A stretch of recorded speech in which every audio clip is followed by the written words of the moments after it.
ناظرین، پاکستان نے آفیشلی طور پر یمن کے حوثیز کو وارن کیا ہے کہ اگر انہوں نے پاکستان کے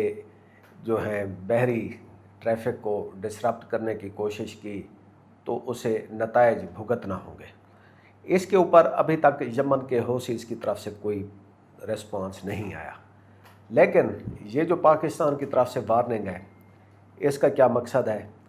اور ان کیس آگے ایسکلیشن ہوتی ہے، کیونکہ یمن کے حوثیز نے سعودی عرب کے جو جہاز ہیں ان کے لیے تو باقاعدہ وارننگ بھی کی اور بعد میں ان کے لیے ٹریفک بھی بند کر دیا ہے، اور ادھر سے ہم نے سنا کہ حملے بھی ہوئے ہیں۔ اب یہ اگر مزید کشمکش بڑھتی ہے تو اس کے اثرات پاکستان کے لیے کیا ہو سکتے ہیں؟ کیا پاکستان ڈائریکٹ حوثیوں پہ حملہ کر سکتا ہے؟ کیا حوثی پاکستان کے جو ٹریفک ہے اس کو روک سکتے ہیں اور پھر حملہ کر سکتے ہیں؟ اس پہ ایران کا کیا رسپانس ہوگا؟ آج ہم ان مضمرات پہ بات کرنے کے لیے ہمارے ساتھ موجود ہیں ڈاکٹر سہیل بدر صاحب۔ ڈاکٹر صاحب پروگرام میں خوش آمدید۔ جی تھینک یو۔ تو ڈاکٹر صاحب، ہم تو میڈیٹر تھے ایران اور امریکہ، اسرائیل اور عرب ملکوں کی جنگ کو رکوانے میں، تو اس میں اب یہ اچانک سے یہ دھمکی کہاں سے آ گئی یمن کے حوثیوں کے لیے؟ دیکھیں، پاکستان کا جو بیسٹ انٹرسٹ ہے وہ تو وہی ہے کہ جو ایک کہانی پچھلے کئی مہینوں سے چل رہی ہے میڈیشن والی، وہی برقرار رہے اور پاکستان بطور میڈیٹر دنیا میں اپنا جو بھی اس نے ایک مقام ہے اس کو برقرار رکھے۔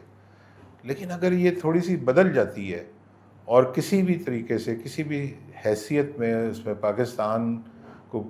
بھی انوالو ہونا پڑ جاتا ہے، تو سب سے پہلا تو جو اس کی کیجویلٹی ہوگی وہ پاکستان کی اس حیثیت کی ہوگی جو بطور میڈیٹر ہے۔ جب پاکستان میڈیٹر نہیں رہے گا، پھر پاکستان اوپن ہے، چاہے اس فریق کا ساتھ دے یا اس فریق کے ساتھ دے، پھر تو مطلب ہے کہ پاکستان ایک فریق بھی بن سکتا ہے، پاکستان غیر جانبدار بھی رہ سکتا ہے، کچھ بھی ہو سکتا ہے۔ لیکن دوسری چیز یہ ہے کہ وہاں پر کیا ہوگا، اس کی بھی کئی شکلیں پاسبل ہیں۔ اگر تو حوثی جو ہیں وہ صرف سعودی جہازوں کو روکتے ہیں یا ان پہ اٹیک کرتے ہیں تو، اور پاکستان جو ہے اس کے اوپر کوئی زیادہ رسپانس نہیں دیتا، کسی طریقے سے اس کو ٹال جاتا ہے یا اپنے میڈیٹر کی حیثیت برقرار رکھنے کے لیے اس کو کسی طرح سے پاکستان اس کو مطلب ہے کہ اس سے نکل جاتا ہے یا اس کو نہیں اپنے اوپر طاری کرتا۔ لیکن اگر پاکستانی جہاز پر حملہ ہوتا ہے اور کوئی پاکستانی کیجویلٹیز ہوتی ہیں تو وہ پھر سینیریو ڈیفرنٹ ہوگا۔ کہ دیکھیں، یمن کے حوثیوں نے یہ جو سٹیٹمنٹ دی تھی، انہوں نے صرف اور صرف سعودی عرب کے لیے وارننگ جاری کی تھی، اور وہ بھی اس کے بعد جب ان کے ایئرپورٹ پہ حملہ ہوا۔ اب ایئرپورٹ پہ حملہ، انہوں نے سعودی عرب کو کہا کہ آئندہ آپ نے ادھر سے جہاز گزارنے کی ہمت نہیں کرنی۔ نہ انڈیا نے کوئی اس پہ وہ دھمکی لگائی ہے، کسی اور ملک نے نہیں لگائی، صرف پاکستان کی طرف سے ایک ریسپانس کیا کہ اگر آپ نے یہ کیا تو ہم یہ کر دیں گے۔ تو جب ہمارے لیے کوئی دھمکی ہے نہیں تو ہم بائی دا وے کیوں ایسے جنگ میں؟ ہاں دیکھیں، میرا خیال ہے کہ اس کو مطلب ہے کہ پری ایمپٹ کرنا پہلے سے اس وقت ابھی اس کی ضرورت نہیں تھی، یہ بلا ضرورت کیا گیا۔ آگے کچھ ہوتا تو اس کے بعد دیکھتے، دھمکی نہیں لگانی چاہیے تھی۔ شاید اس کی وجہ جو ہے وہ پاکستان سعودی دفاعی معاہدہ ہے، اور وہ سعودی عرب کو یہ باور کرانے کے لیے ہے کہ جی ہمارا معاہدہ ہوا ہے اور سعودی عرب پر حملہ، پاکستان پر حملہ تصور ہوگا اور یہ ہوگا اور وہ ہوگا۔ لیکن دوسری طرف ہم دیکھتے ہیں کہ سعودی عرب جو ہے وہ پاکستان سے زیادہ تو وہ امریکہ کی سیکورٹی میں ابھی تک انٹرسٹڈ ہے، سول نیوکلیئر ڈیل میں انٹرسٹڈ ہے۔ وہ ابھی تک وہ جو اس کی سیکورٹی امبریلا ہے وہ امریکہ کی چھتری سے باہر نکلنے کا اس نے بھی مائنڈ نہیں بنایا کہ وہ کوئی پاکستان کی چھتری کے نیچے آئے۔ تو میرا خیال ہے کہ ابھی فی الحال کچھ دنوں کے لیے جب تک کوئی فردر ڈیولپمنٹ نہ ہوتی تو یہ بیان روکنا چاہیے تھا، ابھی یہ قبل از وقت دیا گیا ہے۔ اچھا، ان کیس میرے خیال میں آپ نے جس طرف اشارہ کیا کہ وہ جو پاکستان اور سعودی عرب کا اسٹریٹجک ایگریمنٹ ہے، اس کی وجہ سے ہمیں یہ اس طرح کے بیانات دینے پڑتے ہیں، یعنی کہ ہماری کوئی خوشی نہیں ہوتی۔ ہم نے ایک دفعہ ایران کو بھی اسی طرح کی ایک اسٹیٹمنٹ دی تھی اس کے بارے میں کہ جی اگر آپ نے سعودی عرب پر حملہ کیا تو ریڈ لائن ہے اور ہمارے لیے ہے تو ریسٹرینٹ کریں۔ تو شاید یہ وہ جو ایگریمنٹ ہے وہ ہمارے گلے پڑا ہوا ہے، اس کی وجہ سے ہمیں اس طرح کے بیانات دینے پڑتے ہیں۔ دیکھیں، جس وقت یہ ایگریمنٹ ہوا تھا تو شاید پاکستان کی توقع تھی کہ اس سے اس کو کافی مالی فوائد ہوں گے، اور سعودی عرب سے کوئی یہ انویسٹمنٹ آئے گی یا وہاں سے کوئی پیسے آئیں گے یا کچھ ہوگا۔ $10 بلین ایک دفعہ سنا تھا، ایک دفعہ گوادر میں کوئی $2 بلین کی آئل ریفائنری بن رہی تھی، اور ایگریکلچر کے اس میں انویسٹمنٹ سن رہے تھے۔ تو ابھی تک اس ڈائریکشن میں تو ہمارے نالج میں ایسی چیز نہیں ہے کہ سعودی عرب سے کوئی جو FDI ہے ڈائریکٹ انویسٹمنٹ وہ آ رہی ہو، یا وہ ریفائنری میں کوئی پیش رفت ہوئی ہو یا کچھ بھی ہو۔ اگر ہو رہا ہے تو شاید وہ مطلب ہے کہ اس کے اوپر کوئی پروسیس، کوئی ورکنگ ہو رہی ہو، کوئی اس کے اوپر کارروائی ہو رہی ہو، لیکن ابھی تک وہ کوئی چیز منظر عام پہ آئی نہیں ہے۔ ابھی تک پاکستان اور سعودی عرب کا جو اس وقت جو مانیٹری جو ٹرانزیکشنل جو تعلق ہے وہ تقریباً وہی ہے جو کئی سال سے چل رہا ہے، یعنی کہ وہ کہیں پہ چھوٹا موٹا بیل آؤٹ کرانا، IMF کے جیسے وہ UAE کے دینے تھے 3 بلین، تو وہ اتنے ہی ان کے دینے ہیں، تو وہ اس کو بیل آؤٹ کرنا UAE کو، یا پاکستان کا جو ایک میرا خیال ہے یہ ڈیفرڈ جو پیمنٹ آئل کی، یہ تو سالوں سے نہیں، شاید یہ کئی اشروں سے چل رہی ہے، یعنی کہ لانگ ٹائم ہو گیا ہے، تو وہ ڈیفرڈ پیمنٹ ہو گئی، لیکن کوئی سعودی عرب کی طرف سے وہ ایسی چیز نہیں ہے کہ کوئی جو پہلے سے چل رہی اس سے ہٹ کے کوئی بھی ہو۔ تو اگر تو مقصد جو تھا وہ وہاں سے کوئی یہ تھا کہ جی SIFC جو ہے اس میں بڑی اب انویسٹمنٹ آنی شروع ہو جائے گی، یہ ہو جائے گا وہ ہو جائے گا، تو ابھی تک تو ایسی کوئی چیز نظر نہیں آ رہی۔ تو اگر وہ نہیں ہو رہا تو پھر ظاہر ہے کہ یہ معاہدہ جو ہے یہ پاکستان کے اس نے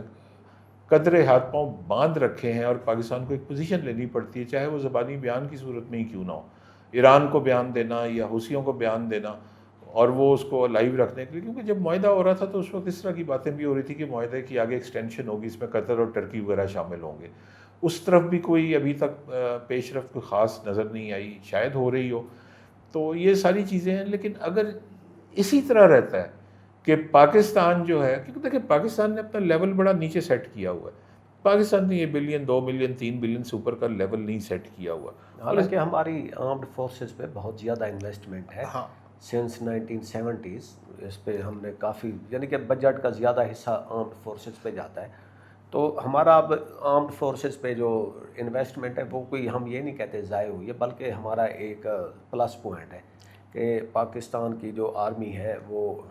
one of the strongest army of the world, disciplined and professional, اور غالباً پاکستان کو یہ اس کے ڈیفنس میں اس کو کافی مدد ملتی ہے ہماری آرمی کی وجہ سے۔ لیکن وہ جو آپ کہہ رہے ہیں کہ ہمیں اس کی کوئی اچھی وہ ریٹرن نہیں مل رہا کہ اگر ہم کسی کو اپنا کور دیتے ہیں، امبریلا دیتے ہیں، یعنی کہ جہاں تک پاکستان اور سعودی عرب کے باہمی جو ان کا آپس کے ٹرانزیکشنل ریلیشنز ہیں یہ وہی چل رہے ہیں جو سالوں سے چل رہے ہیں، اس میں کوئی اس میں نئی چیز، کوئی نیا اضافہ دیکھنے میں نہیں آیا۔ دوسری چیز یہ ہے کہ پچھلے 8-10 سال میں ہندوستان میں بڑی اس نے انویسٹمنٹ کی ہے، ہماری تو چلے اللہ کریے گوادر والی 2 بلین کی ریفائنری وہ لگ جائے، لیکن انہوں نے 2016 میں محمد بن سلمان وغیرہ کو آئے ہوئے بھی زیادہ عرصہ نہیں ہوا تھا، تو انہوں نے 34 بلین ڈالر کی ریفائنری مہاراشٹر میں ایک جگہ ہے رتنا گری، وہاں پہ اناؤنس کی تھی۔ وہ پروجیکٹ ابھی تک ڈیڈ نہیں ہوا، وہ ابھی تک شروع بھی نہیں ہوا۔ شروع نہ ہونے کی وجہ سعودی عرب نہیں ہے، شروع نہ ہونے کی وجہ رتنا گری کے لوگ ہیں۔ جب سے یہ پروجیکٹ اناؤنس ہوا ہے رتنا گری میں پروٹیسٹ ہوتے ہیں، وہ کہتے ہیں کہ ہم یہاں ریفائنری نہیں بنانے دیں گے، ہم رتنا گری کا جو کلائمیٹ ہے اس کو خراب نہیں ہونے دیں گے، مطلب جو وہاں کا انوائرمنٹ ہے اس کو خراب نہیں ہونے دیں گے۔ جتنی ریزسٹنس ہے اوور دا ایئرس وہ رتنا گری کے لوگوں کی وجہ سے ہے۔ وہ ہندوستان کی گورنمنٹ پوری کوشش کر رہی ہے، سعودی عرب کی گورنمنٹ پوری کوشش کر رہی ہے کہ یہ پروجیکٹ چلے، لیکن وہاں کے لوگ چلنے نہیں دے۔ اب ہندوستان کی گورنمنٹ کے پھر رتنا گری کوئی پورا ہندوستان تو نہیں ہے، ایک ضلع ہے اور جو ڈویژن آپ میکسیمم کہہ لیں، کیونکہ وہ رتنا گری ڈویژن ہے، اس کا وہ ضلع رتنا گری اور آگے تحصیل اور شہر ہے۔ تو ہندوستان کی گورنمنٹ یہ کر سکتی ہے بھائی تم لوگوں نے نہیں لگوانی تو ہم کہیں اور لگا دیتے، اتنا بڑا انڈیا کہیں بھی لگا دیں، وہ بھی ابھی تک نہیں ہوا، تو وہ ایک طرح کا وہ ڈیڈ لاک ہے۔ تو سعودی عرب نے آج سے 1 سال پہلے تقریباً اس کا آلٹرنیٹ یہ دیا تھا کہ 34 بلین کی جو ریفائنری تھی اتنی بڑی ایک رتنا گری میں، اس کے ہم حصے کر دیتے ہیں اور 5-7 چھوٹی چھوٹی ریفائنریاں 4-4 6-6 بلین کی لگا دیتے ہیں جس پہ انڈیا ایگری ہے. تو شاید وہ 34 billion is still there. Saudi Arab is willing to give 34 billion for refinery. اب وہ اب اس کی شکل بدل جائے گی, وہ ایک بڑی ریفائنری کی بجائے 5-7 چھوٹی چھوٹی ریفائنریاں بن جائیں گی. چلے انڈیا کے ساتھ تو جو ان کے معاملات ہو رہے ہیں, اچھا آپ کو لگتا ہے کہ مستقبل قریب میں کوئی پاکستان اور ایران کی direct confrontation who just because of this agreement? دیکھیں یہ تو ڈیپینڈ کرے گا نا کہ ویسے تو پاکستان ایران کی ڈائریکٹ کنفرنٹریشن کی تو کوئی ایسی وجہ نظر نہیں آتی, لیکن اگر حوثیوں کی وجہ سے اس میں ہوتی ہے تو آگے اگر تو دیکھیں اگر تو حوثی جو ہیں وہ سعودی عرب کے اوپر اٹیک کرتے ہیں تو کیا ہماری فوج جو آلریڈی وہاں موجود بھی ہے تو کیا وہ اس میں انوالو ہو جاتی ہے اور ہم سعودی عرب کے بہاف پہ حوثیوں سے لڑنا شروع کر دیتے ہیں, تو اس کا مطلب ہے کہ ہم ایک فریق بن چکے ہیں. اب وہ میڈیشن والی بات تو گئی, ایران اس کو کیسے لے کے چلتا ہے, کیونکہ پاکستان اور ایران کی 1000 کلومیٹر کی سرحد ہے اور پاکستان اس سرحد پہ افورڈ نہیں کر سکتا کہ کوئی بڑی ایکٹیویٹی ہو. آلریڈی ہماری ہندوستان کی سرحد جو ہے وہ شروع سے وولاٹائل ہے, کئی جنگیں ہو چکی ہیں. ہماری سرحد اس وقت افغانستان والی بھی وولاٹائل ہے, وہ دونوں 3-3 ہزار کلومیٹر کی ہیں. 3,000 کی انڈیا کی سرحد ہے, 3,000 کلومیٹر کی جو ہے وہ افغانستان کی سرحد ہے. اس میں 1000 کلومیٹر ہم یہ بھی ڈالتے ہیں تیسری سائڈ, تو ہم چاروں طرف سے گھر جائیں گے دشمنوں میں. تو شاید یہ میرا خیال ہے کہ ایک معمولی سی سمجھ بوجھ رکھنے والا بندہ بھی اس نتیجے پہ پہنچے گا. ان کیس اگر ایران سعودی عرب پہ اٹیک کرتا ہے, سعودی عرب سے, کیونکہ آج کل ایران پہ اٹیک ہو رہے ہیں تو وہ گلف کنٹریز کو اٹیک کر رہے ہیں, اس میں ابھی تک سعودی عرب کو اس نے پھر تو وہ واقعی وہ معاہدہ ہمارے گلے پڑے گا, کیونکہ پاکستان کا جو بیسٹ انٹرسٹ ہے وہ اس کانفرنٹیشن سے دور رہنے میں ہے, اس میں اس کی شمولیت میں نہیں ہے. شمولیت دیکھیں نا, پاکستان کی اکانومی اچھی ہو, وی کین افورڈ وار, ٹھیک ہے وار ہوتی ہے, ساری دنیا میں وارز ہوتی ہیں, جنگیں ہوتی ہیں, لیکن ان کی اکانومی سسٹین قدرے کرنے کی پوزیشن میں ہوتی ہیں with a very fragile economy, جس میں آپ جو ہے وہ ڈے ٹو ڈے بیسس کے اوپر اپنے خرچے چلا رہے ہوتے ہیں اور مینیج کر رہے ہوتے ہیں. تو اس طرح کے ڈے ٹو ڈے مینیج کرنے میں وار تو میرا خیال ہے کہ ایران کے ساتھ آپ افورڈ نہیں کر سکتے. دوسری بات ہے ایران کی سرحد پاکستان کے کسی اور صوبے سے نہیں ملتی, بلوچستان سے ملتی ہے, اور وہ پھر بلوچستان والی اگر آپ کی سرحد میں کوئی پرابلم ہوتی ہے تو وہ پھر بہت ہی زیادہ مطلب ہے کہ آپ کے لیے نقصان دہ ہو سکتی ہے. بلوچستان میں بہت سارے مسائل ہیں, بہت سارے لوگ تو کلیم کرتے ہیں کہ بہت زیادہ ایریا ایسا ہے جہاں پہ ہماری ریٹ اتنی مضبوط نہیں ہے, تو اس طرح کر کے پھر وہ بہت زیادہ مسئلے ہو جاتے ہیں. خاص طور پہ وہ جو بلوچستان کے علاقے نا جو ایران کی طرف ہے اس میں یہ صورتحال زیادہ ہے. ایک اور چیز, ایران نے آہستہ آہستہ پاکستان کے اوپر الزام لگانا شروع کر دیا ہے, اور ایران نے پچھلے 24 گھنٹے میں ایران کی طرف سے یہ بات آئی ہے کہ وہ عناصر جو ایران میں بد نظمی پیدا کرتے ہیں یا وہاں پہ کوئی مسئلہ پیدا کر رہے ہیں تو ان کو یہاں کی طرف سے کوئی ہو سکتا ہے کہ سپورٹ مل رہی ہے. تو یہ پاکستان اور ایران کے جو تعلقات ہیں ہو سکتا ہے کہ آگے چل کے یہ تناؤ کا شکار ہوں, جو کہ پاکستان کے لیے ٹھیک نہیں. ایران تو پہلے ہی حالت ہے جنگ میں, اس پہ روز امریکہ بمباری کر رہا ہے, اس پہ 100 جہاز بمباری کرتے ہیں. اس کی پاکستان سے بھی جنگ شروع ہو جائے تو وہ تو ایران تو پہلے ہی جو پاکستان کے قریب جو ان کی بندرگاہ چاہ بہار کی, اس پہ پتہ نہیں کتنی دفعہ امریکہ بمباری کر چکا ہے, تو اس پہ پاکستان بھی بمباری کر لے گا تو ایران کو کیا فرق پڑتا ہے. ناظرین, آج کے اس پروگرام میں ہم نے یہ صورتحال ڈسکس کی کہ ادھر حوثیز کو پاکستان کی طرف سے وارننگ کی ہے, ادھر سے ایران کی طرف سے دبے لفظوں میں وارننگز آ رہی ہیں, اور ہمارا سعودی عرب کے ساتھ اسٹریٹجک ایگریمنٹ ہے. اس وقت یہ خطہ حالت جنگ میں ہے, تو اس خطے میں ایک وقت ہمارا رول یہ تھا کہ ہم میڈیٹر ہیں, ابھی بھی شاید کوشش کر رہے ہیں کہ دوبارہ ہم اس میڈیشن کو پھر ان پروسیس لے آئیں. لیکن ساتھ ساتھ ہم دیکھ رہے ہیں کہ یمن کے حوثیز, سعودی عرب کے حوثیوں پہ حملے اور پاکستان کا ایگریمنٹ, اس کی وجہ سے حالات آگے آنے والے دنوں میں تبدیل بھی ہو سکتے ہیں. اسی بات کے ساتھ ہمیں اجازت دیجیے. خدا حافظ.